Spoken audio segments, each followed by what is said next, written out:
ईद की बात अन्य थी। अपने सिर की सेवा स्वयं कर। सर पे तो हाथ पहुंच रहा है ना।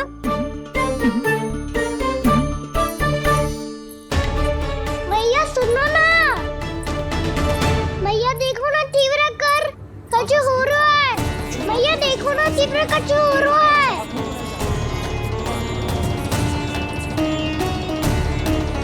सब लोग आ चुके हैं, अपना संदेश सुनाइए आप। गोपराज नंद और सभी वृंदावन वासियों को सूचित किया जाता है कि मथुरा अधिपति और आप सभी के महाराज कंस ने कल सुबह भव्य पूजा का आयोजन किया है।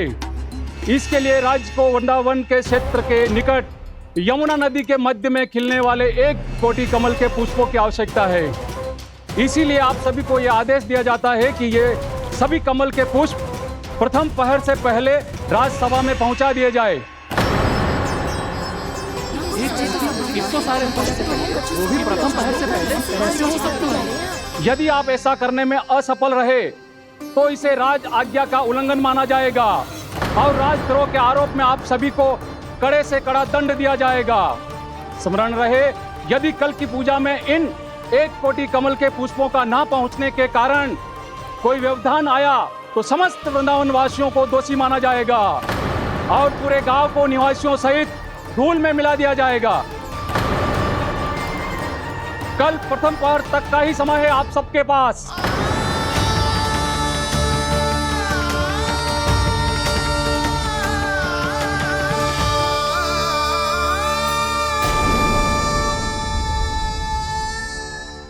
एक कोटि कमल पुष्प, वो भी कल प्रथम प्रहर में? ऐसे कैसे संभव है? और कोई साधारण पुष्प ना, यमुना नदी के मध्य खिलने वाले विशेष कमल के फूल चाहिए उन्हें। लेकिन यमुना नदी में तो कालिया नाग ने विष घोल के रखा है, तो फिर कैसे हो पाएगा? यह संभव है। हमारी मृत्यु का संदेश भेजा है राजा कंस ने। सदैव की भांति इस समस्या पर भी गांव के बड़े ही विचार करेंगे।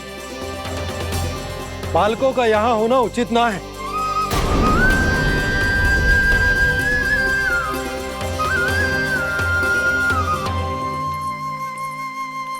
लल्ला ले, जे गेंद ले, जा अपने सखाओं के साथ खेल। सुबह उज्जवल, मधुमंगल वसंता, देखो भैया ने क्या दिया है। चलो खेले, बहुत आनंद आएगा आज।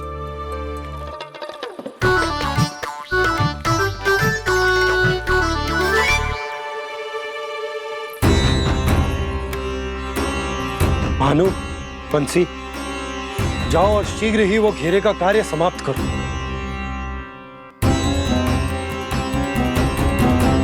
पर कछु ना कछु तो करना पड़ेगा ना। पर हम कर ही क्या सकते हैं? पुष्प लाने को और कोई उपाय है भी तो ना। मैं चला जाऊंगा जमुना जी में। वैसे भी मेरे जीवन के कितने दिन शेष बचे हैं। गांव के लिए, समाज के लिए कुछ करके मरूं, तभी तो शांति मिलेगी। ना काका, यदि आप उस विषैले जल में छलांग लगा भी दोगे, किंतु 1 कोटि कमल पुष्प एकत्रित कर पाना आपके लिए संभव ना है। इससे अच्छा है कि मैं चला जाऊं। यदि मैं मर भी गया तो मेरे पीछे रोने वाला कोई ना है। किसी को कहीं जाने की आवश्यकता ना है। गोप नरेश होने के नाते ये मेरा कर्तव्य है कि मैं आप सबकी रक्षा करूं। नंदराज, आपको जाना है तो जाओ। हरिया, काका, भैया सब चले जाओ। लेकिन आपको पता है वहाँ का जल कितना विषैला है। आप लोग एक क्षण भी जीवित नहीं रह पाओगे। फिर कैसे इकट्ठा करेंगे 1 कोटि कमल पुष्प? आप बात तो सही कह रही हैं शांति। उस दुष्ट कंस ने ऐसी मांग रख के हम सबको फंसा दिया। हम में से कोई भी क्यों ना चला जाए और इस संकट का समाधान ना निकलेगा। कान्हा, बताना कौन सा खेल खेलें? गेंद पकड़ खेलते हैं। पर एक बात सुन लो सब, कोई भी तीव्र गति से ना फेंकेगा गेंद को। भैया ने फ्रेम बनाई है मेरे लिए। सब तैयार हो? हाँ।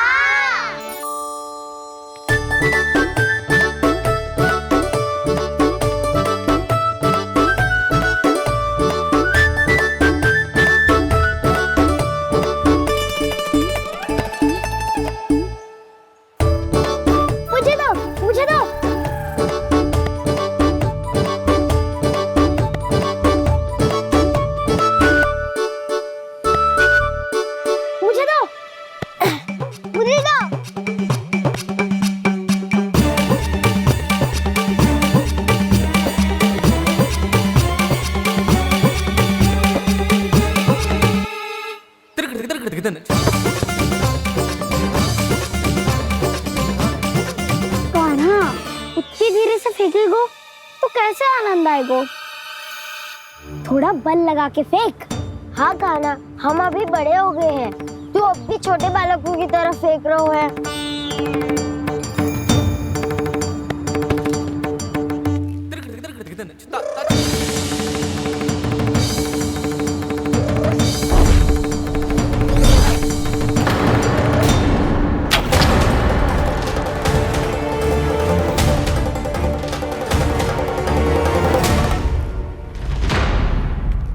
दीदी जी क्या करो कान्हा?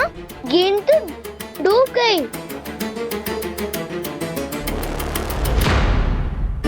अच्छा, तो ये सब इसकी योजना का भाग था ताकि ये कालिया का सामना कर पाए। तुम सबने तो कही थी तीव्र गति से फेंको, देखो फिकवा दी ना मेरी गेम। मुझसे नदी में अब मुझे जाके लानी पड़ेगी।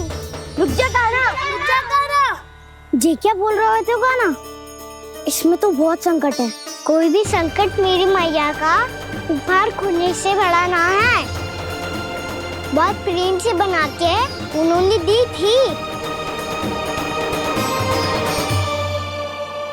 हे नारायण, कोई उपाय समझ में ना आ रहा है।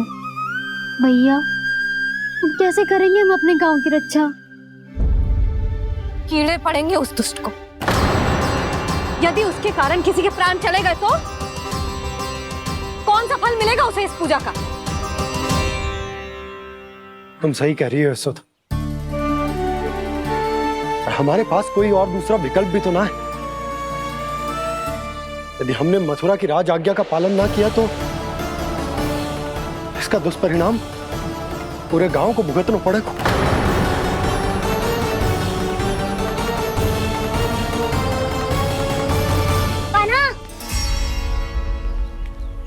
तुम्हें पता है कि तू भगवान है, दिव्य है, बहुत शक्ति है तुझमें, पर फिर भी हम तुझे विषैले जल में ना जाने दे सकते। कुछ होगा तो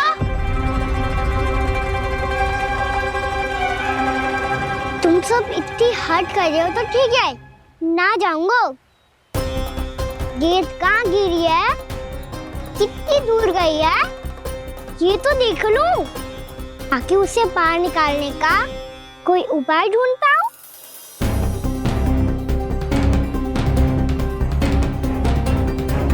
हाँ।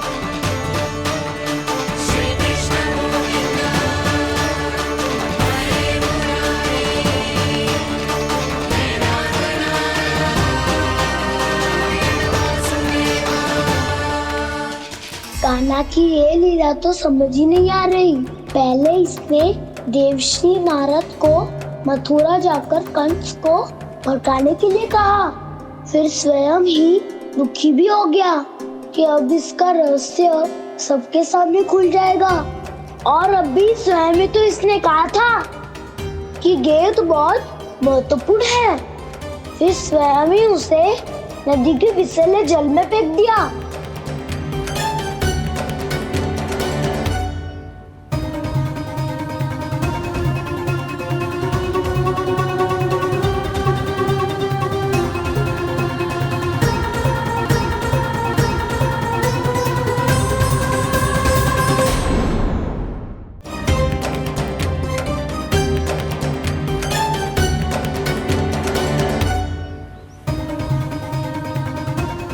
कान्हा, तू ऊपर क्यों चढ़ रहा है?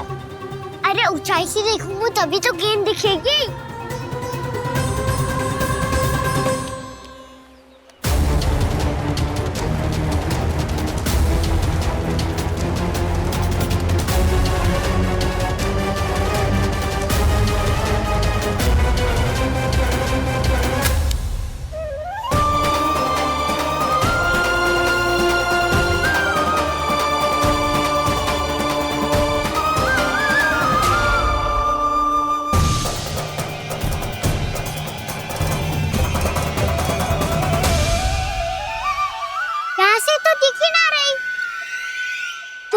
वहीं से फेंकी थी ना? ना, वहाँ से फेंकी थी। कहाँ से? नहीं, वहाँ से। समझ ना आ रहा।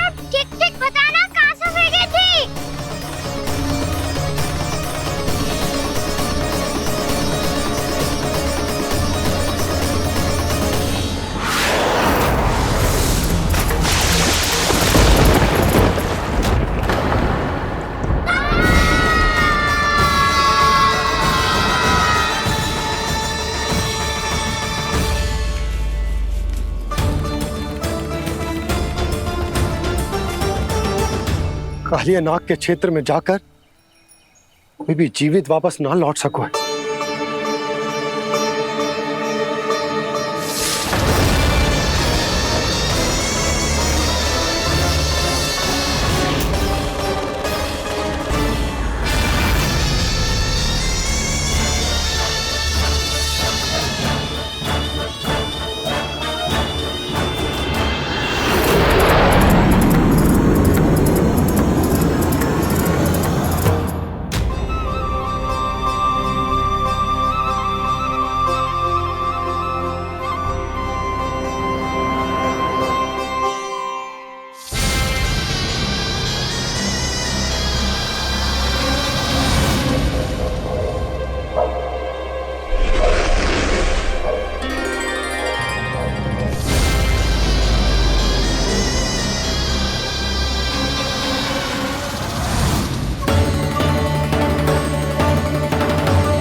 ये क्या किया वाना ने?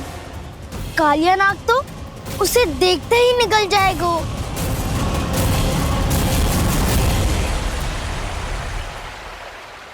तो आरंभ से अब तक सब कुछ उसकी लीला का ही भाग था।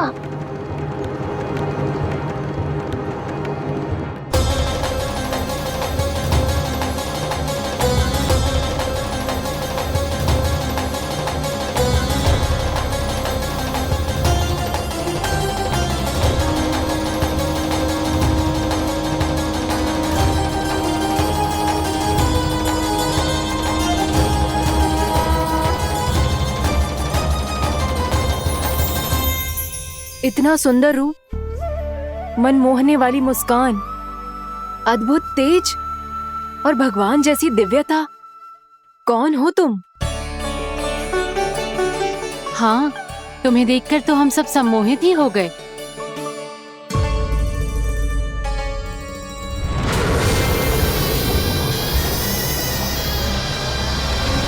तुम जो भी हो बालक, वापस लौट जाओ। हमारा हृदय तुम्हें ही देखते रहना चाहता है, किंतु यदि हमारे पति जाग गए तो तुम्हें अवश्य हानि पहुंचाएंगे। ये बहुत विषैले है बालक, कालकोट जैसे भयानक, इनके विष से तुम नहीं बच सकोगे। नंदराज, कालिया नाग के विष का प्रभाव बढ़ते ही जा रहा है। पहले 8 कोस तक उसके विष का प्रभाव था, अब तो 1 योजन से अधिक क्षेत्र में फैलो है। जल पीने के प्रयास से अनेक पशु मारे गए हैं और नदी के निकट के वृक्ष और वनस्पति सब नष्ट होने लगे।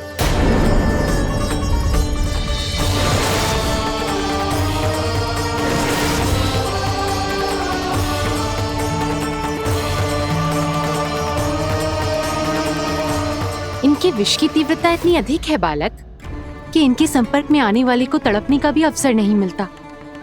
इनके विष की अग्नि क्षण भर से भी कम समय में प्राणवायु को जलाकर राख कर देती है।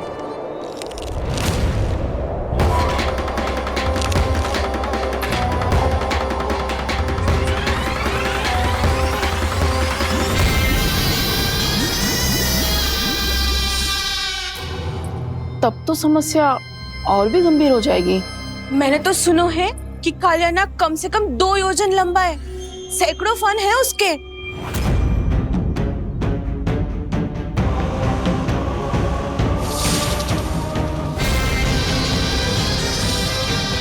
इसका अर्थ तो ये है कि हम दोनों ओर से फंस गए। एक और कंस को 1 कोटि कमल पुष्प देने, जो कि कालिया नाग के क्षेत्र में पड़ते हैं, और दूसरी ओर उस कालिया नाग का विष यमुना जी के क्षेत्र में बढ़ता ही जा रहा। इसके कारण हम ही नहीं, निर्दोष पशु पक्षी भी संकट में। इन दोनों समस्याओं का एक ही समाधान है, उस कालिया नाग का सामना करना।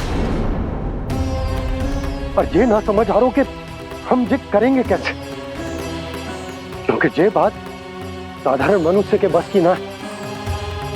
हमारे लिए ये असंभव है।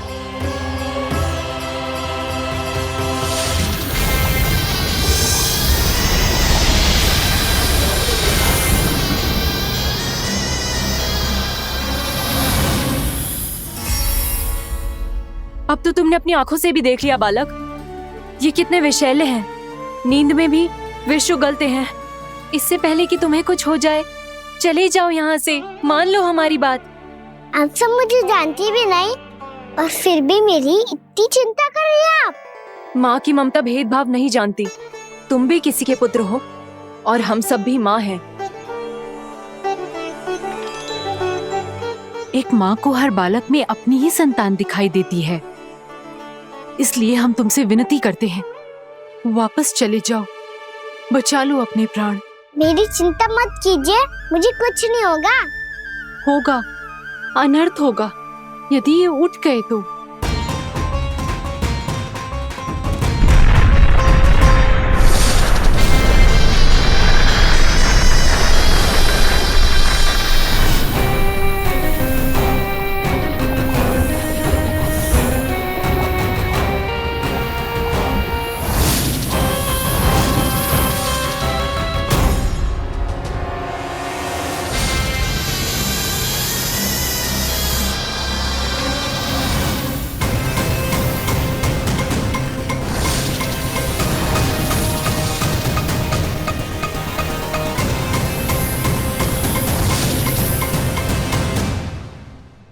सामने होते हुए भी अपने इश्क को केवल वही देख सकता है जो अपना अभिमान त्याग चुका हो। पर पूर्व जन्म में मेरा भक्त होने के नाते मेरा सत्य स्वरूप देख पाने में मुझे इसकी सहायता करनी चाहिए।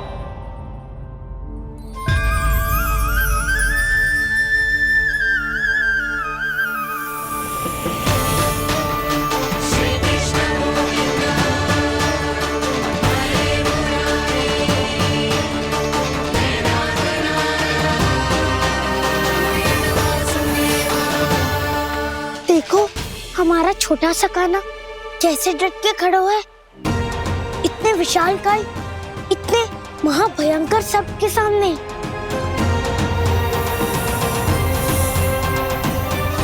ये कोई भगवान नहीं है जो इसके सामने हाथ जोड़ रही हो तुम सब।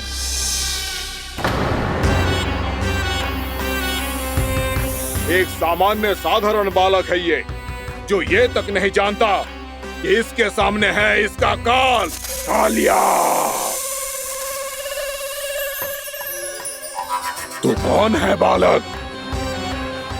मेरे इतने निकट आकर भी तू जीवित कैसे है? मेरी नहीं, अपनी चिंता करो कालिया। बहुत मनमानी कर ली तुमने। अब बस मैं तुम्हें रोकना हूँ। अब बस मैं तुम्हें रोकना हूँ। मैं तुम्हें रोकना हूँ। बित्ते भर का है तू, मेरे विष के बारे में जानता ही क्या है? और कहता है मुझे रोकने आया है। किससे? किससे रोकना चाहता है तू मुझे? मुझे क्रोध दिलाने की भूल मत कर बालक। अपनी फुंकार से ही तेरी इस मुस्कुराहट को अंतिम मुस्कुराहट बना सकता हूं मैं। शीघ्र बता, कौन है तू और किसने भेजा है तुझे? तुम्हें आवाज भी है कि अपनी पुकारों से तुम कितना विष भूल चुके हो। पवित्र यमुना नदी को कितना दूषित कर दिया तुमने। और यही नहीं, तुम्हारे कारण निकट के जीव जंतुओं, वृक्ष, वनस्पतियों सबको हानि पहुंच रही है। तो क्या? मुझे उससे क्या? मुझे है आपत्ति है मुझे तुम्हारे इस व्यवहार से। और इसीलिए तुम्हें यहाँ से जाना होगा, यहाँ से जाना होगा।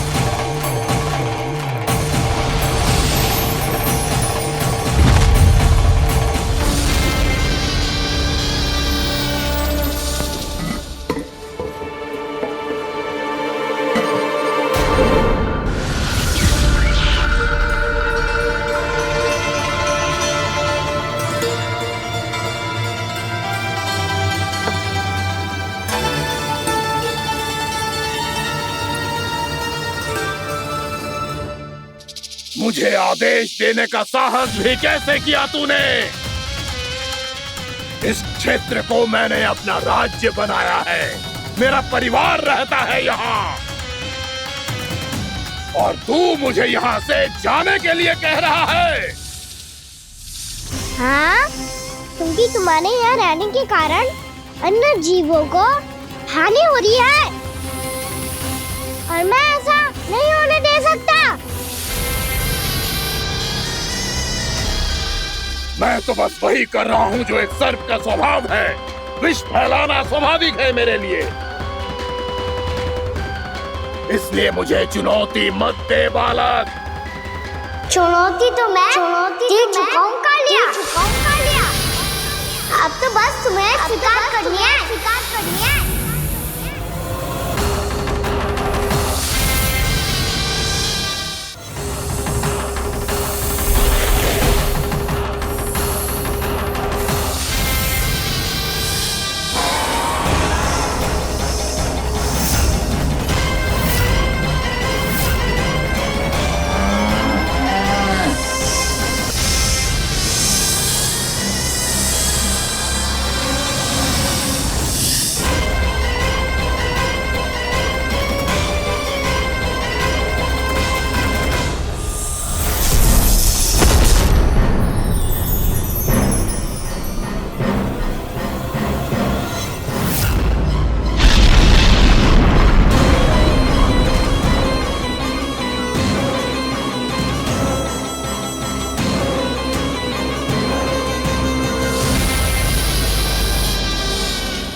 मैं भी चेतावनी दे रहा हूँ, यहाँ से चले जाओ। अपनी भूल को पहचानो कालिया, तुम जो कर रहे हो अनुचित है।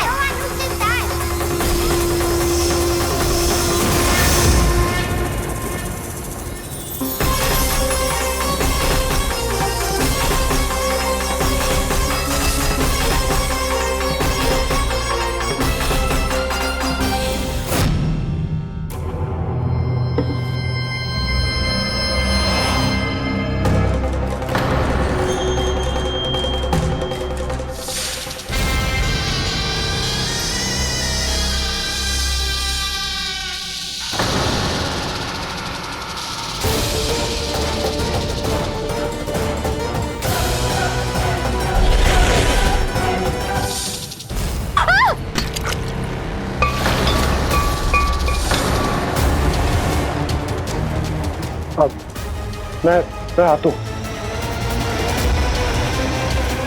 क्या हो गया सुधा? मुझे आवाज हो रहा है जी, कछु ना कछु गड़बड़ है। यशोदा, जो समस्या हमारे सामने है, हम सभी उसका समाधान खोजने में जुटे। तो तुम विश्वास करो, मैं कोई ना कोई समाधान अवश्य ढूंढ लूंगा। हम कैसे भी करके वो कमल के पुष्प उस कंस तक पहुंचा देंगे। नाना, समस्या उससे कहीं अधिक है, उससे कहीं अधिक बड़ी, उससे कहीं अधिक भयानक है।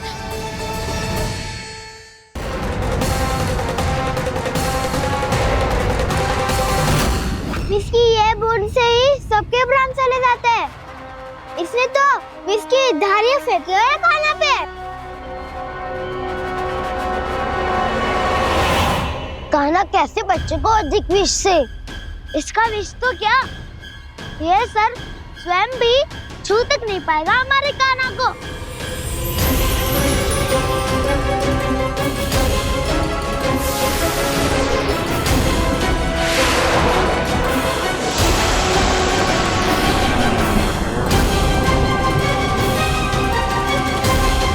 तुम्हारे सखा को, मेरे भाई को कोई हानि नहीं पहुंचा पाएगा। ये कान्हा का सत्य चाहे जो हो बलराम, पर अभी तो जो एक बालक ही है ना। देखो कैसे विष के कारण स्थिर हो गया है।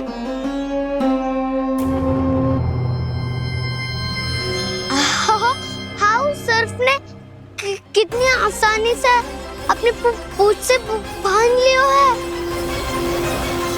मुझे यहाँ से भगाना चाहता था ना तू? अब मैं तुझे दिखाऊंगा अपना सामर्थ्य। ये मूर्ख किसे बांधना चाहता है अपनी पूंछ में? उन्हें जिनका विस्तार सारे ब्रह्मांड में है, या उन्हें जो स्वयं अनंत है? पर देवराज, प्रभु ऐसा करने ही क्यों दे रहे हैं कालिया को? आप सब भूल रहे हैं देवगण। कालिया पूर्व जन्म में प्रभु का बहुत बड़ा भक्त था। उसी भक्ति का फल मिल रहा है अब इसे।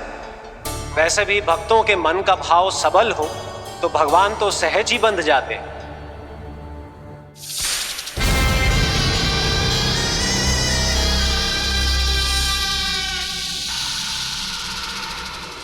बलराम, तुमने ही तो कही थी कान्हा को कछु ना होगो।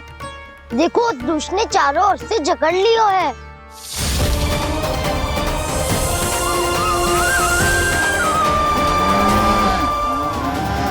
ये क्या कह रही हो तुम? जसोदा जी, क्या हुआ? घबरा क्यों रही हो आप? सुलक्षणा, मुझे आभास हो रहा है कुछ बहुत बड़ी अनहोनी हो गई है। नंदराज, नंदराज, नंदराज!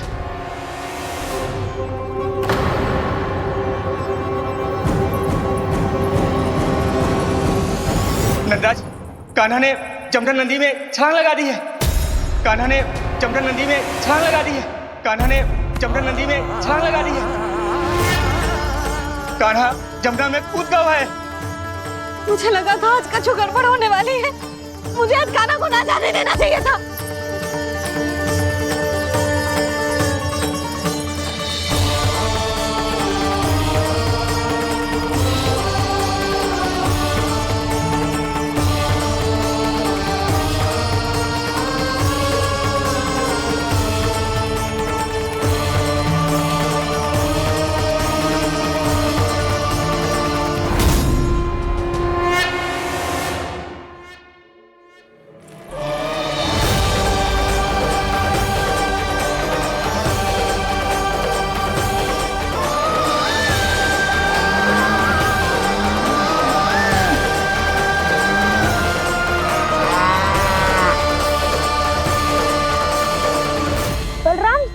करो ना।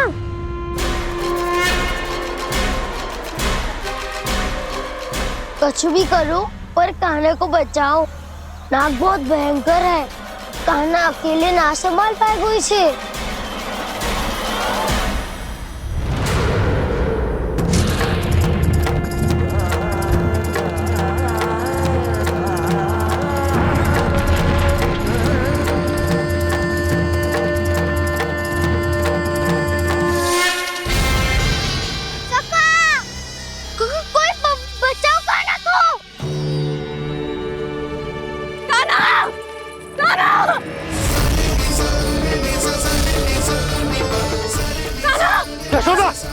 यशोदा रुको। छोड़ दो मुझे, छोड़ दो मुझे। जीजी संभालो, बावली हो गई है।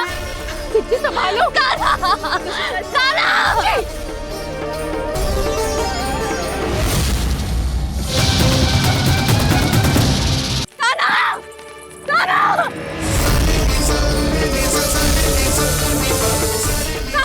यशोदा, यशोदा रुको।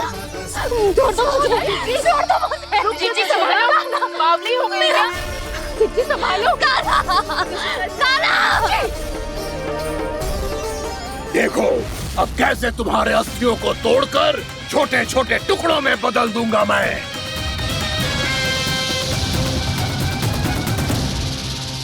अगर आप जाओगी तो आप भी फंस जाओगी। अपने लल्ला के लिए मैं किसी भी संकट का सामना करने के लिए तैयार हूँ। छोड़ो ना यशोदा, हमें कोई और उपाय खोजना पड़ेगा। कोई और उपाय? आप देख ना रही मेरा कान्हा किस दशा में है। कान्हा मैया के वश में नहीं है, नहीं तो ये अपने लल्ला के लिए साक्षात काल का भी सामना कर ले। ये तो केवल कालिया नाग है। हे नागराज, आप मेरे प्राण ले लो पर कान्हा को छोड़ दो। ना नागराज, आप मेरे प्राण ले लो, मैं विरोध भी ना करूंगी। ना नागराज, आप मुझे मार दो पर मेरे कान्हा को छोड़ दो। ना ना ना ना नागराज, मेरे प्राण ले लो, हम हमारे कान्हा से क्या शत्रुता है आपकी? प्रभु के लिए जो प्रेम यशोदा मैया के हृदय में है वही इन सभी गोपियों के हृदय में भी है।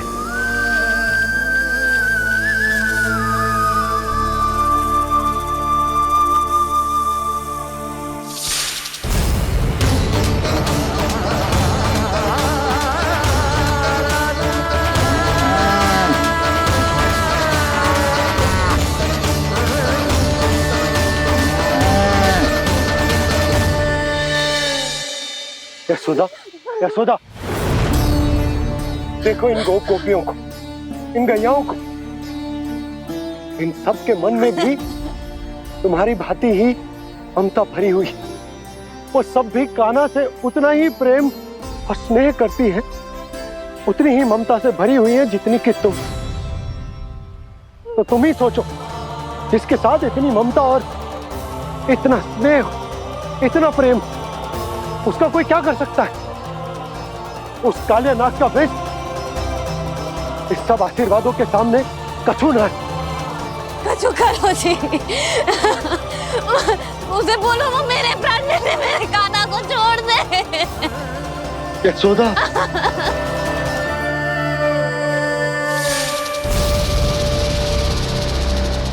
केवल इन्हीं में नहीं देवराज, नाग पत्नियों के हृदय में भी ममता का वही प्रेम उमड़ रहा है। देखिए।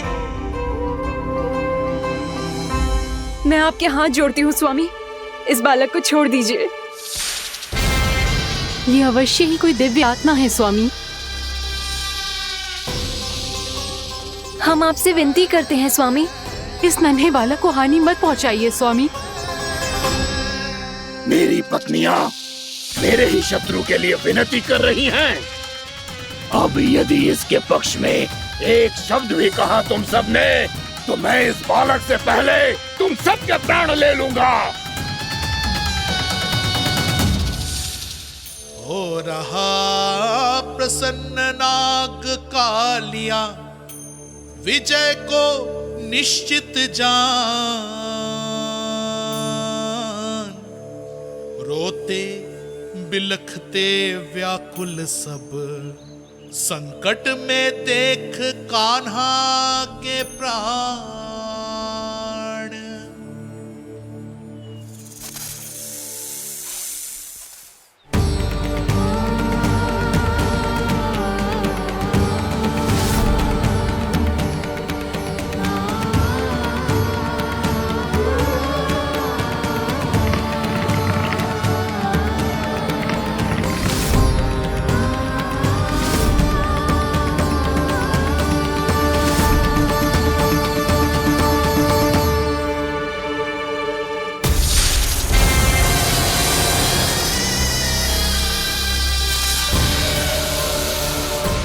करो जी, मेरे लल्ला को बचा लो, कोई तो कुछ करो। जीजी संभालो जीजी ना। यशोदा, यशोदा तुम शांत हो जाओ, मैं कान्हा को वापस लेकर आऊंगा, मैं रक्षा करूंगा उसकी। ना नंदराज, नंदराज नहीं, कम से कम आप तो समझो नंदराज, कालिया के पास आप जाओगे तो आप भी फंस जाओगे।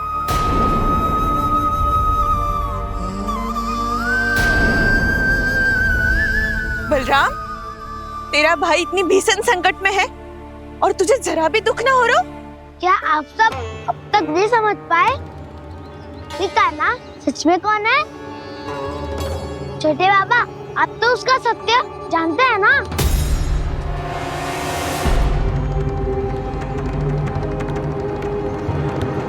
मानता हूँ कि आप सब कान्हा के रहस्य के बारे में नहीं जानते, पर क्या उसके जन्म से आज तक घटी एक से बढ़कर एक विचित्र घटनाओं को भी भूल गए हैं आप सब? भूल गए हैं कि कैसी पूतना जैसी राक्षसी उसका कुछ बिगाड़ नहीं पाई, कैसे तरनावती जैसा भयानक राक्षस उसे एक खरोच भी नहीं दे पाया था।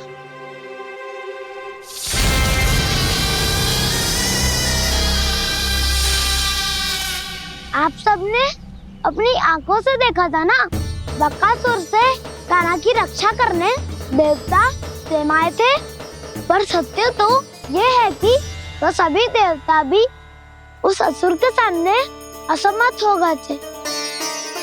तब कान्हा ने बहुत ही आसानी से उस भयंकर असुर का वध किया था।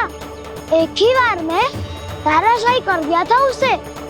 तो आप सभी सोचिए, बार बार ऐसे असाधारण कार्य करने वाला बालक साधारण कैसे हो सकता है? अब तो आरंभ से ही सारा सत्य जानते हैं छोटे बाबा।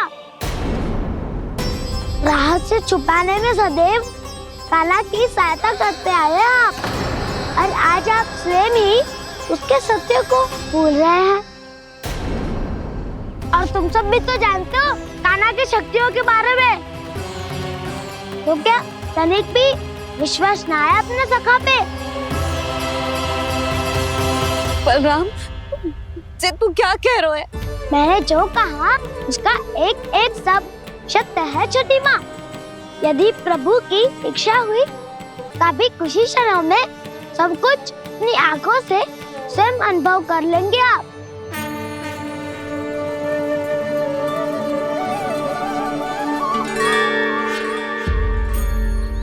शांताकारं भुजगशयनं पद्मनाभं सुरेशं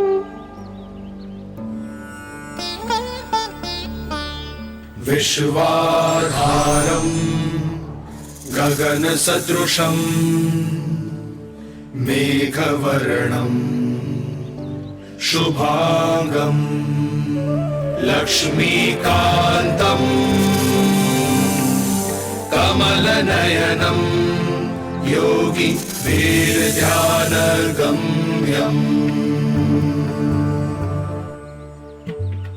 वन्दे विष्णुं भवभयहरं सर्वलोकैकनाथम्।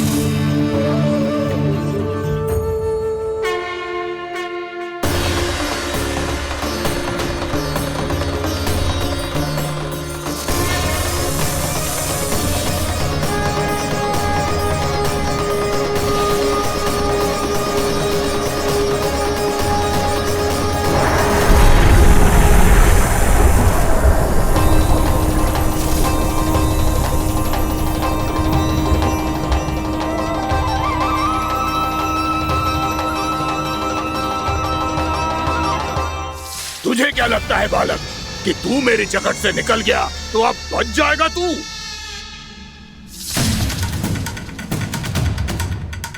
मेरे विष से अपनी प्राण रक्षा करने में सफल रहा, मेरी जगत से भी छूट गया, पर मेरे दंश से नहीं बच पाएगा।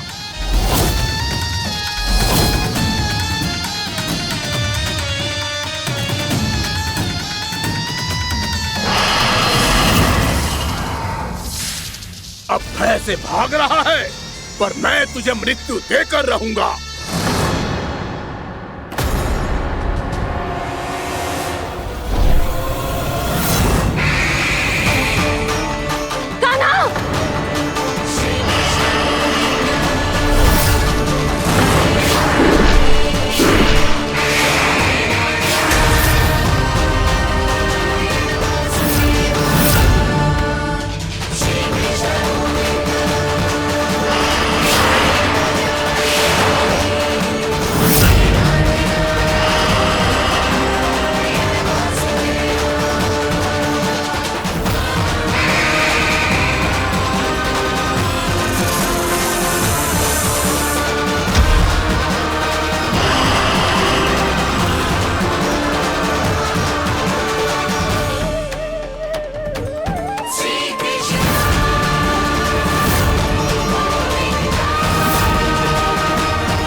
मेरा नन्हा सा कान्हा कितनी देर भाग पाएगा?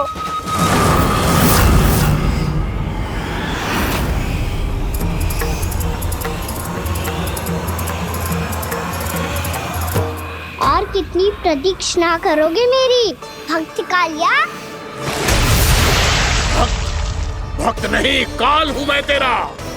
जब अहंकार का मुकुट बुद्धि को ढक लेता है तो भक्त अपने भगवान को भी नहीं पहचान पाता। व्यर्थ की पहेली में मत उलझा बालक। ना मैं भक्त हूँ और ना तू भगवान।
उसे छूकर कालिया नाग का हलाहल जैसा विष भी चरणामृत बन गया है और यमुना जी के जल में फैल चुके विष के प्रभाव को भी नष्ट कर रहा है।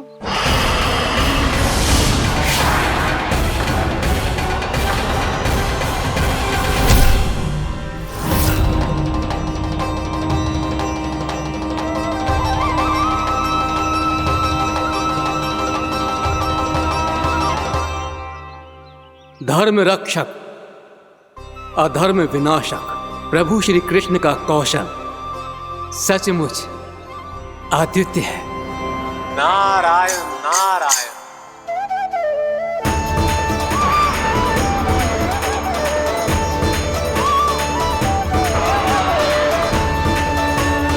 मेरा भाग तुम्हारे भीतर के अहंकार का प्रतीक है कालिया।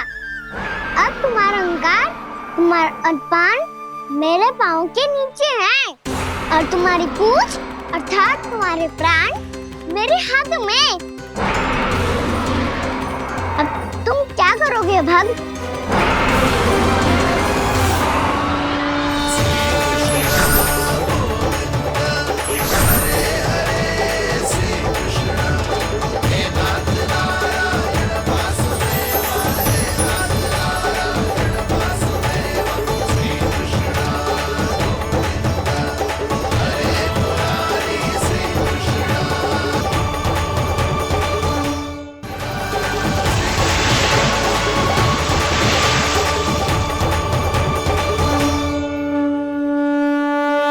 प्रभु, भले ये आपको पहचानने में असमर्थ हो, पर हम सब ने आपको पहचान लिया है।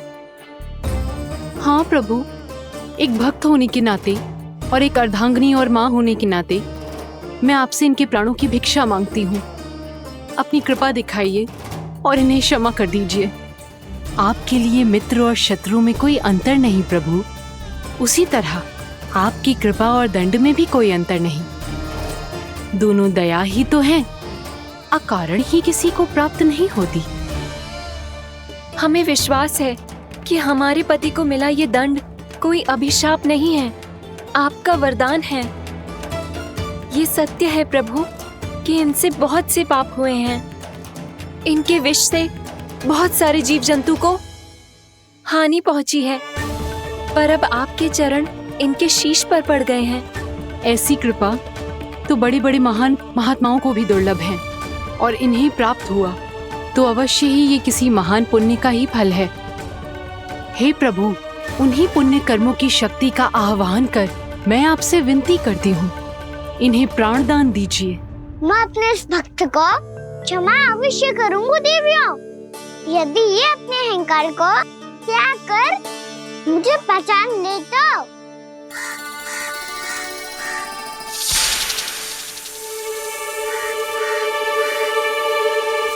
मैं तुम्हें श्राप देता हूँ, जितनी विषैली तुम्हारी जिह्वा है उतने ही विषैले सर्प बन जाओ तुम।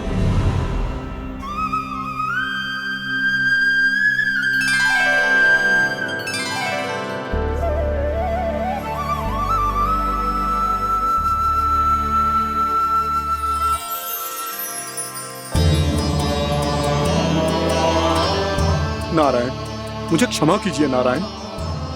मैं तो आपका परम भक्त था, किंतु मैं आपको पहचान नहीं सका। इसका दंड तो मुझे मिलना ही था, किंतु मैं अब प्रायश्चित करना चाहता हूं। इसके लिए यदि आप मेरे प्राण भी ले लेंगे तो भी मुझे कोई दुख नहीं होगा। मैं अपना जीवन, मृत्यु और अपना अस्तित्व सब कुछ आपको समर्पित करता हूं। तुम्हें तुम्हारी क्रोध के कारण श्राप मिला, जिसे विशाल सर्प के रूप में तुम्हारा जन्म हुआ, और सर्प का तो स्वभाव है विष फैलाना।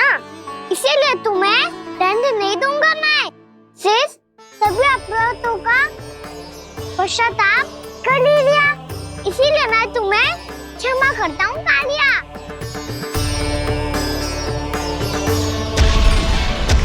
पर तुम्हें यहाँ से दूर समुद्र के बीच जाकर रहना होगा, जहाँ किसी निर्दोष का जीवन तुम्हारे विष से प्रभावित ना हो। मैं चाहकर भी आपकी इस आज्ञा का पालन नहीं कर सकता। मैं असमर्थ हूँ प्रभु, क्योंकि यदि मैं इस क्षेत्र को छोड़कर गया तो मेरी मृत्यु निश्चित है। आपसे क्या छुपा है प्रभु, आप तो जानते हैं कि सर्प जाति और आपके वाहन गरुड़ के बीच अनंत शत्रुता चल रही है, जिसका प्रारंभ नागों के द्वीप नागालय से हुआ था। उस द्वीप पर छोटे जीवों को निगल जाने के लिए सर्प थे, और गरुड़ को सर्पों का स्वाद बहुत प्रिय था, इसलिए वो बार बार नागद्वीप जाने लगा था। पर इस कारण पूरी सर्प जाति उससे आतंकित हो गई थी, इसलिए जब भी गरुड़ वहां पहुंचता तो सभी सर्प छिपने लगते। जब गरुड़ को इसका आभास हुआ तो उसे बड़ा क्रोध आया, और वो उत्तेजना में भरकर सर्पों का शिकार करने लगा। भूख ना होने पर भी उन्हें मारने लगा। अब सर्पों के प्राण हरना उसके लिए खेल बन गया था। इस भीषण समस्या का समाधान ढूंढने के लिए पूरी सर्प जाति महान सर्प वासुकी के सामने इकट्ठी हुई। हे महान वासुकी, हमारी सहायता कीजिए। नागद्वीप पर गरुड़ ने आतंक मचा दिया है। पहले तो वो हमें अपना भोजन बनाता था, लेकिन अब हम उसके खेल का साधन बन चुके हैं। भूख हो या ना हो, जब तब आकर वो हमारे प्राण हर लेता है।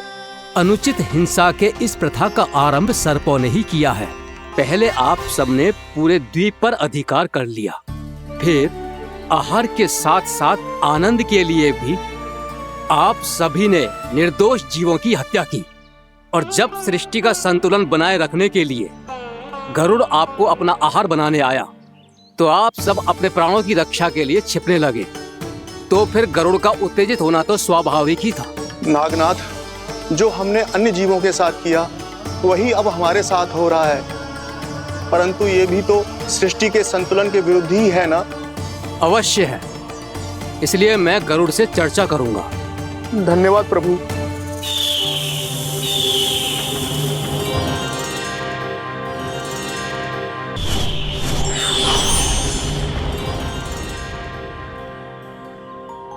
श्री नारायण के वाहन पक्षीराज गरुड़, मैं संपूर्ण सर्प जाति की ओर से आपसे एक निवेदन करने आया हूँ।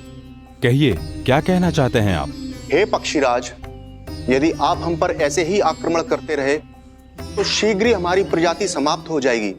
इसीलिए हमारी आपसे विनती है, यदि आप उचित समझें तो सर्पों के किसी एक घर से हम आपको एक सर्प प्रतिदिन अर्पित करेंगे।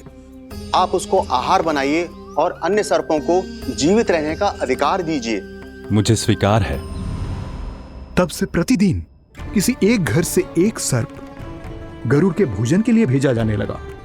समय के साथ मेरे घर की भी बारी आई, परंतु मैंने एक बहुत बड़ी भूल कर दी। समय आ गया है स्वामी, आज गरुड़ के आहार के लिए इसे चुना गया है। कौन है यह गरुड़ और क्यों दूं मैं इसे कोई भेंट? स्वामी, सभी सर्प राज्यों और गरुड़ के बीच में यही समझौता हुआ है, हमें इसका सम्मान करना ही होगा। मैंने कोई समझौता नहीं किया, मैंने कोई वचन नहीं दिया और ना ही मैं किसी गरुड़ से भयभीत होता हूँ। यदि इस राज्य में किसी को सर्पों को अपना आहार बनाने का अधिकार है तो वो केवल मुझे है। अब से गरुड़ को दी जाने वाली हर भेंट मुझे दी जाएगी, महाविषधारी महान नागराज कालिया को। यह और कुछ नहीं, मेरा अभिमान था प्रभु, और यह मेरे इस जन्म की सबसे बड़ी भूल थी, क्योंकि फिर जब गरुड़ को इस बारे में पता चला तो। कालिया, अभिमान में आकर तूने अपने काल को ललकारा है। जिस कालिया के नाम में ही काल छिपा है, तू उसे ललकारने का दुस्साहस कर रहा है गरुड़। स्वयं को भगवान विष्णु का वाहन कहता है तो वाहन का ही कर्म कर। स्मरण रख, इस धरती के सर्वश्रेष्ठ योद्धाओं के लिए भी मैं मृत्यु का दूत हूँ। विनाश काले विपरीत बुद्धि। तुझ जैसे मूर्ख सदा इस युक्ति को सार्थक करते आए हैं। अपने विनाश को आमंत्रण किया है तो अब भोग।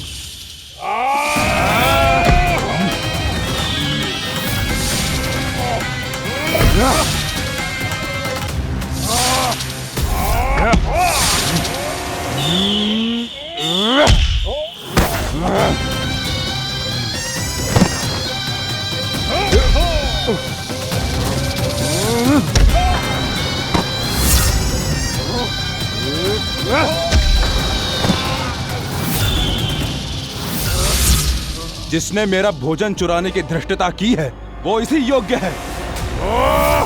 तू मुझे जानता नहीं है गरुड़, मैं महाविषधारी नाग कालिया हूँ। तेरा इतना दुस्साहस कि तूने मुझ पर चरण से प्रहार किया।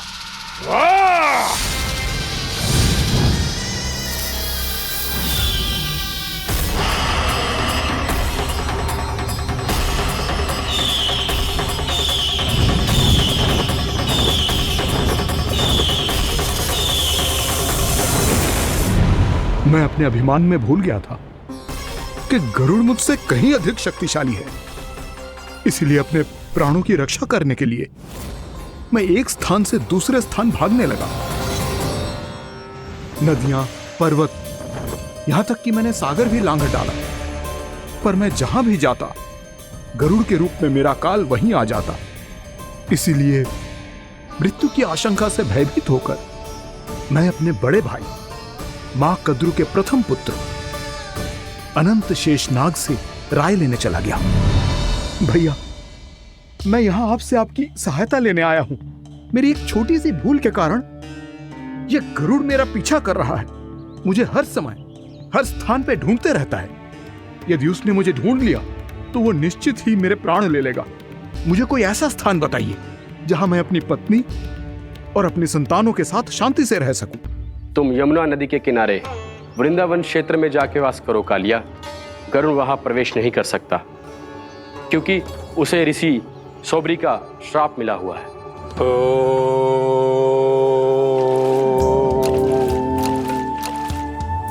ध्यान और तपस्या का नित्य कर्म करते हुए ऋषि के मन में मछलियों के प्रति प्रेम भाव इतना बढ़ गया कि वो भूल गए सभी जीव खाद्य श्रृंखला का भाग होते हैं और मछलियां भी इस नियम की अपवाद नहीं है। उन्हें मछलियों की अटखेली इतनी अच्छी लगने लगी कि वो इस क्षेत्र के मछुआरों को भी मछली पकड़ने की अनुमति नहीं देते थे।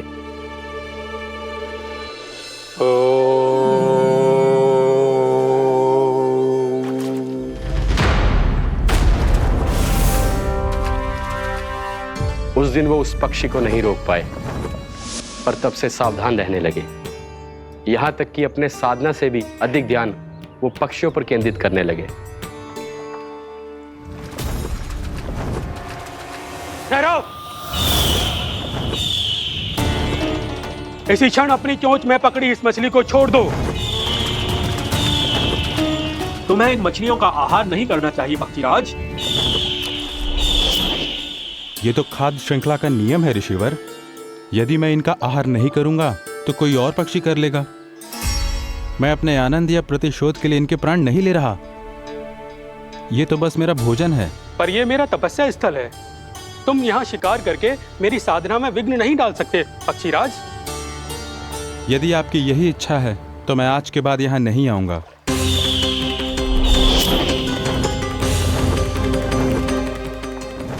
पर आज ये मछली मेरे आहार के रूप में पकड़ी जा चुकी है। मैं वचन देता हूँ ऋषिवर, इस स्थान पर यह मेरा अंतिम शिकार होगा।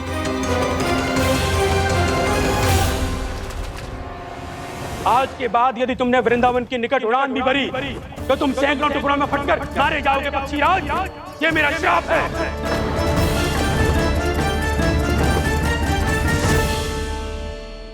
और इसीलिए भैया शेषनाग के सुझाव के अनुसार मैं यहां आ गया। पर अब यदि मैं कहीं और जाऊंगा तो मेरे प्राण नहीं बचेंगे प्रभु। डिस्टेंट रहो कालिया। अब से गरुड़ तुम्हें कोई हानि नहीं पहुंचाएगा। अब तुम्हारे फनों पर मेरी पक्षिंग बन गए कालिया। इसीलिए अब से तुम्हें गरुड़ से कोई भय नहीं होगा। निश्चिंत होकर अपने परिवार के साथ गहरे समुद्र में चले जाओ और सुख से शांति से निवास करो। पर ध्यान रहे निर्दोष जीवों को हानि ना पहुंचे। आपने मुझे जीवन दान दे दिया प्रभु। इस उपकार से मैं कृतज्ञ हूँ प्रभु। आदेश दीजिए, मैं आपकी सेवा कैसे करूं? तुम्हारे जल क्षेत्र से 1 कोटि कमल पुष्पों को लेने की अनुमति दे दो कालिया। यही मेरी सेवा होगी। प्रभु, ये तो मेरा सौभाग्य होगा।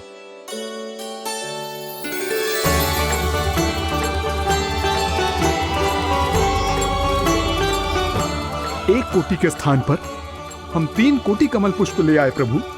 मैं तुम्हारी सेवा भाव से प्रसन्न हुआ कालिया। रमनाक द्वीप पर चले जाओ ताकि तुम्हारे कारण फिर कभी किसी निर्दोष जीव को हानि ना पहुंचे और न ही तुम्हारा विष मेरे प्रिय यमुना नदी के जल को दूषित कर पाए। मैं तुम्हें आशीर्वाद देता हूँ। आज यहाँ मेरे द्वारा तुम्हें दिए गए इस आदेश का स्मरण जो भी भक्त करेगा और प्रातः काल और संध्या काल में इसका उच्चारण करेगा उसे फिर कभी किसी संकट से कोई भय नहीं होगा। ये स्थान अब से काला कुंड के नाम से जाना जाएगा। यहाँ पर स्नान करने वाला और देवताओं को इस क्षेत्र से जल का अधर देकर प्रसन्न करने वाला भक्त यदि मेरा स्मरण करके पा सकेगा तो वो अपने सभी पापों से शीघ्र ही मुक्त हो जाएगा।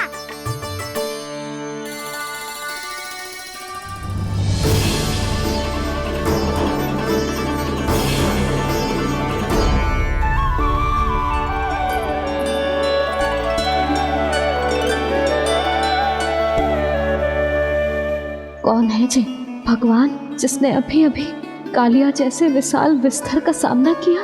क्या एक साधारण बालक जो शीत की अधिकता से ठिठुर रहा है? क्या करूं? मैं लल्ला को ममता के आंचल में छुपा लूं या भक्त बनकर प्रभु की लीला देखती रहूं? क्या करूं मैं? कितना ठंडा था जल, बहुत सर्दी लग रही है। सर्दी से तड़पते हुए कैसे देखूं इसे? अभी जाके अपने पल्लू से सुखाती हूँ। हृदय से लगा के स्नेह की आंच दूंगी तो सर्दी पल भर में छूमंतर हो जाएगी।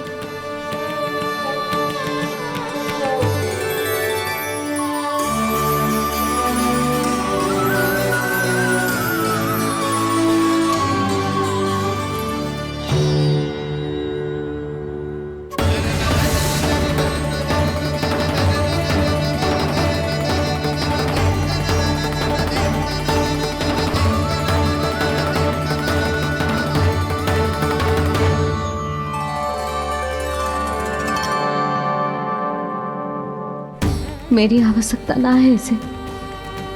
ये तो सच्ची में भगवान ही है, जिसकी ठंड दूर करने के लिए स्वयं द्वादश आदित्य प्रकट हो गए हैं।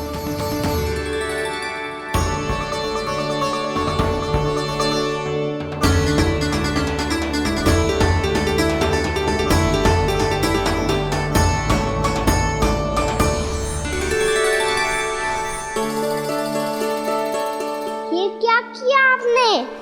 मैया मुझे अपने हृदय से लगाने वाली थी कि आप सब प्रकट हो गए। क्षमा कीजिए प्रभु, पर आपको भीगा हुआ देखकर, ठंड से ठिठुरता हुआ देखकर हमसे रहा नहीं गया। हम अपने वश में नहीं थे प्रभु। भक्ति से भावुक होकर हम प्रकट होने पर विवश हो गए थे। हमारी किरणें जैसे स्वयं ही फूट पड़ी और दौड़ पड़ी आपको सुखाने के लिए। मैं आपका प्रेम, आपकी भक्ति समझता हूं आदित्यगण, और इसीलिए इस समय मैं जहां खड़ा हूं, इस स्थान को द्वादश आदित्य टीला के नाम से जाना जाएगा। द्वादश आदित्य टीला के नाम से जाना जाएगा। हम धन्य हो गए प्रभु। और कहाँ जा रहा है? जो गड़बड़ किया है उसे सुधारिए तो सही। प्रभु आज्ञा दीजिए। अपना दाम इतना अधिक बढ़ा दीजिए कि मुझे स्वेद आने लगे, ताकि मैया मुझे स्वेद में लीला देख के और भूल जाए कि मैं ही भगवान हूँ, और मैया मुझे अपनी गोद में उठा के ले जाए।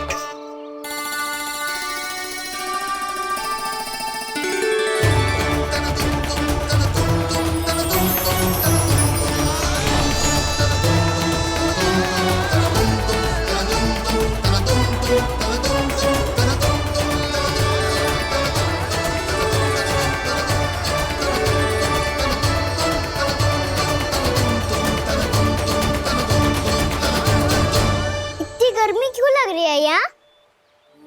स्वेद की एक बूंद भी आती थी तो मैं अपना आंचल लेकर पहुंच जाती थी इसके पास। जानती ही नहीं थी कि ये तो स्वयं वायुदेव को आदेश दे सकते हैं कि वो बहने लगे और उसका सारा स्वेद सुखा दे। वायुदेव की आवश्यकता नहीं है मैया, मुझे आप ही चाहिए। लगता है जिस बात का भय था वही सत्य होने लगी है।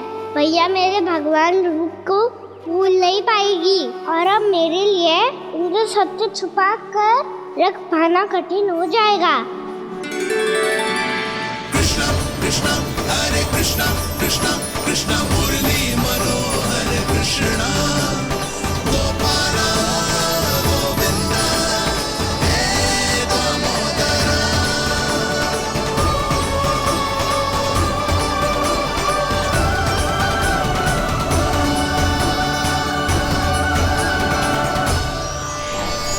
प्रभु, आपके श्वेत से बने इस प्रसंगदान सरोवर का प्रणाम स्वीकार कीजिए।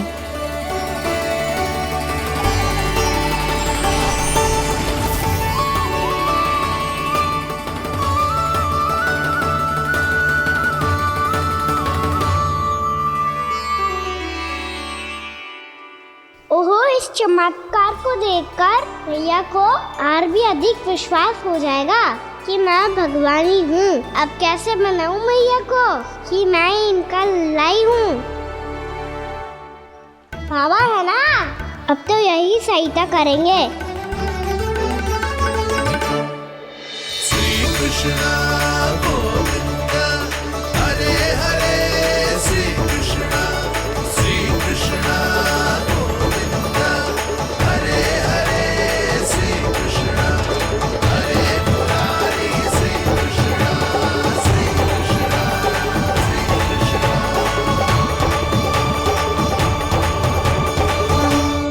बाबा एक कोटि ना, मैंने तो 3 कोटि कमल पुष्पों का प्रबंध कर दिया है और चिंता करने की आवश्यकता ना है। 1 कोटि कमल के स्थान पर 3 कोटि कमल पुष्प मिल गए हैं। हाँ कान्हा, मैं उचित संदेश के साथ ये सारे पुष्प उस कंस के पास भिजवा दो। महाप्रक्रमी कान्हा की जय। वृंदावन रक्षक कान्हा की जय। महाप्रक्रमी कान्हा की जय। भानु जी नंदराज, बाकी गांव वालों को लेकर ये सारे पुष्प इकट्ठा करो और कंस के दरबार में पहुंचाओ। जी।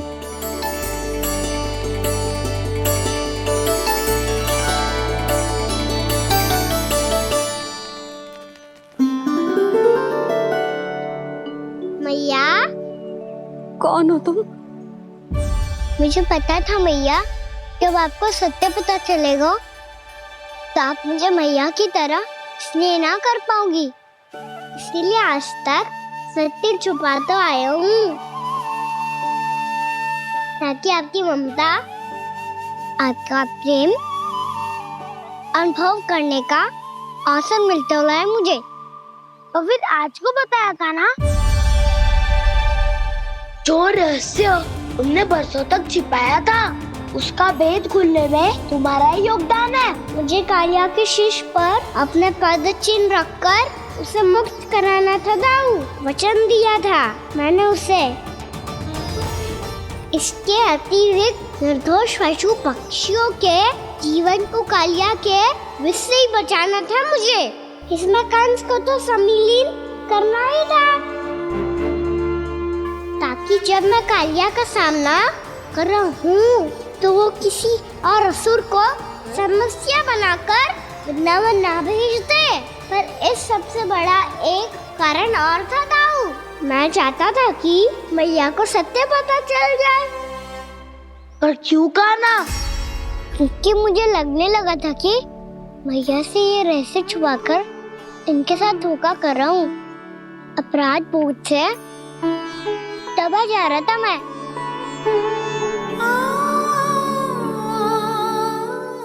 जो सत्य आपको, बाबा को, सभी को पता है, यहाँ तक कि मेरे सखा भी जानते हैं,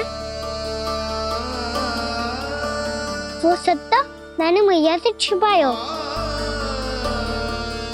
केवल इसी लोक में कि मुझे इनकी ममता प्राप्त होती रहे।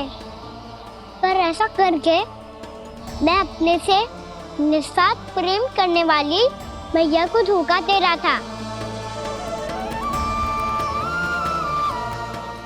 आप ही बताओ दाऊ, जो इस संसार में मुझसे सबसे अधिक भरोसा करता है, उसी के साथ छल कैसे कर सकता हूँ मैं? हाँ, मैं नारायण का अवतार हूँ, पर अपनी मैया का छोटा सा लल्ला भी तो हूँ।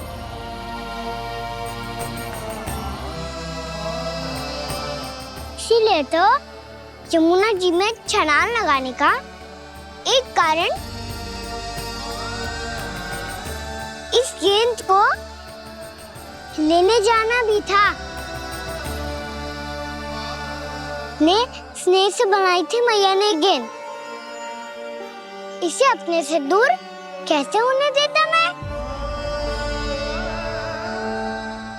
आपको आभास भी ना है मैया कि आप मेरे लिए कितने महत्वपूर्ण हो।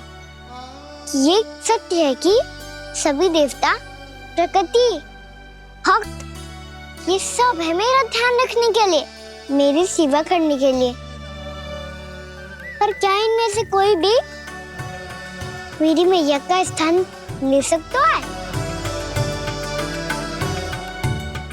और आप भी तो यही चाहती थी कि मैं आपका लल्ला बन के आऊं, कि मैं आपका लल्ला बन के आऊं, कि मैं आपका लल्ला बन के आऊं। आज जैसे आपने मुझे अपनी गोद में लिटा रखा है, क्या कुछ ऐसा नहीं हो सकता कि शीघ्र ही मुझे आपको अपनी गोद में खिलाने का अवसर मिल जाए? मैया, नारायण का अवतार होना क्या इतनी बड़ी समस्या है कि आप हृदय से भी ना लगा सकते? मैया,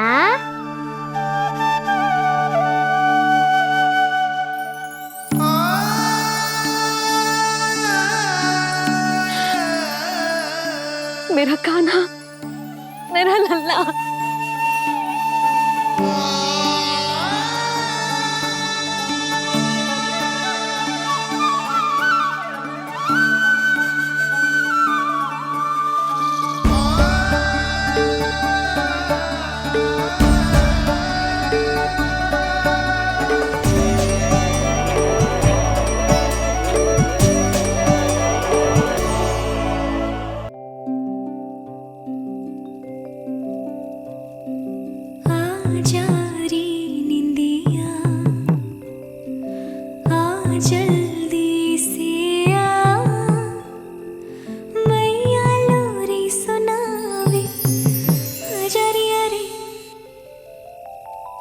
गोदी का पलना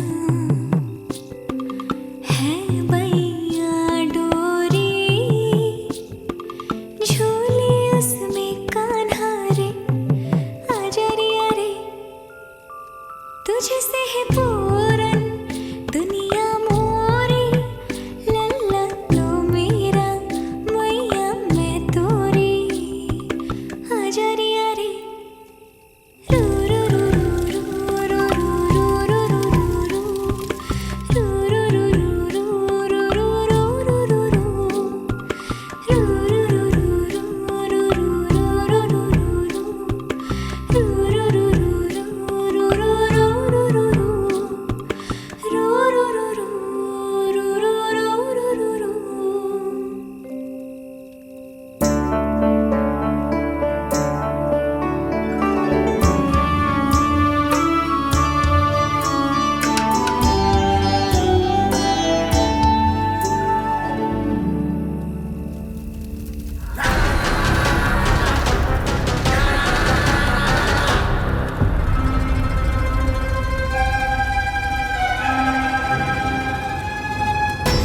प्रभु शीघ्र ही कुछ कीजिए, अन्यथा पूरा वन ही जल जाएगा। मेरी सहायता कीजिए प्रभु।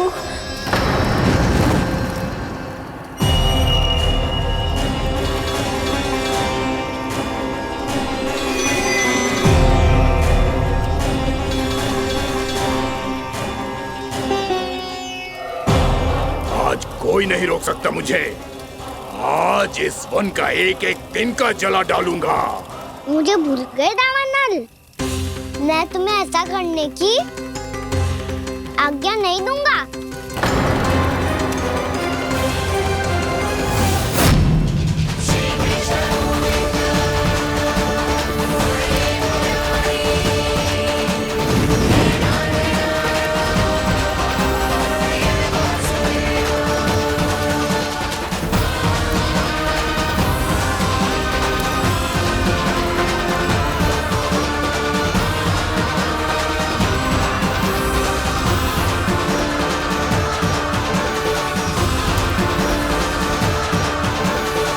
मैया की नींद में व्यवधान पहुंच रहा है, मुझे शीघ्रता करनी होगी।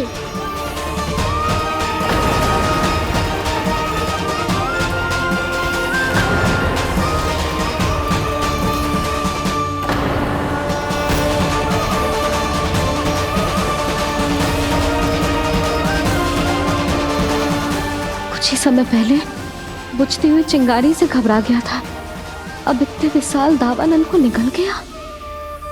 फिर से गड़बड़ कर दी कान्हा ने। समझाया था कोई लीला मत करना, तुम्हारी समस्या और बढ़ जाएगी।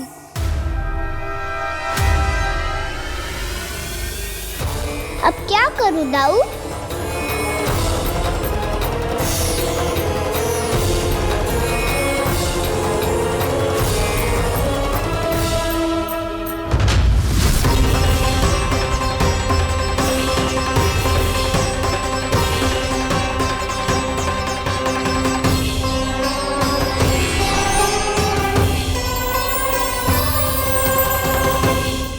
जब जब मैं इसे अपने लल्ला के रूप में देखने का प्रयास करती हूँ, मुझे प्रभु दिखते हैं।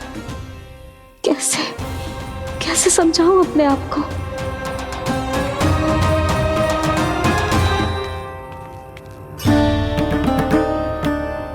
मैया मुझे पता है आपने कहा था अग्नि के साथ मत ही खेलना, पर अग्नि फैल रही थी। मुझे कछुआ कछु तो करना ही था मैया। क्यों प्रभु, क्यों छीन रहे हो एक मैया से उसकी ममता? मैं आपकी भक्त अवश्य हूँ, पर उसके साथ साथ आपकी मैया भी बने रहना चाहती हूँ।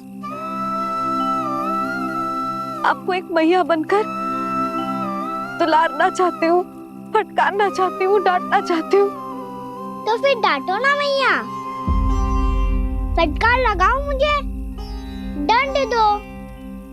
कैसे कान्हा? तुझे देखते ही मुझे अपने भगवान दिखाई देने लगते हैं। मेरे मन में तेरे प्रति भक्ति के भाव जाग रहे हैं। मैया ऐसा मत ही करो ना। देखो, मैं वही कान्हा हूँ जिसे आप लोरी सुना के सुलाती थी। वही कान्हा हूँ जिसे अपने हाथों से माखन खिलाती थी। मैं वही कान्हा हूँ भैया जो भूल करता था तो आपकी डांट भी खाता था और आपसे दंड भी पाता था।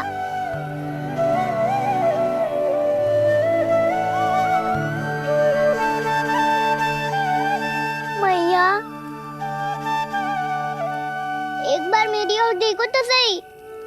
मैं वही कान्हा हूँ जो आपकी पूछ बनके पूरे वृंदावन में घूमता था। जैसे चलना बोलना सब सिखाया आपने। पहले मेरा सत्य जाने बिना आप मुझे अपने लल्ला की तरह व्यवहार करती थी। अब मेरा सत्य जानने के बाद भी अपने लल्ला की तरह ही मुझे अपनाना होगा, क्योंकि मैं तो वही हूँ, आपका कान्हा।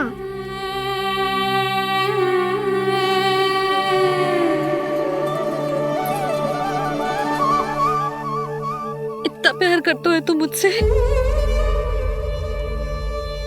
जब मैं तेरे भीतर भगवान का रूप देखती हूँ तो मैं भयभीत हो जाती हूँ कान्हा। ये सोच के कि तू मुझे छोड़ के तो ना चला जाएगा। कहीं गया भी तो सदैव आपके हृदय में ही रहूंगा। वही तो है मेरा असली निवास।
लल्ला, सिगरेट पैक कर। घर पहुंचकर झाड़ू बुहारी भी करनी है।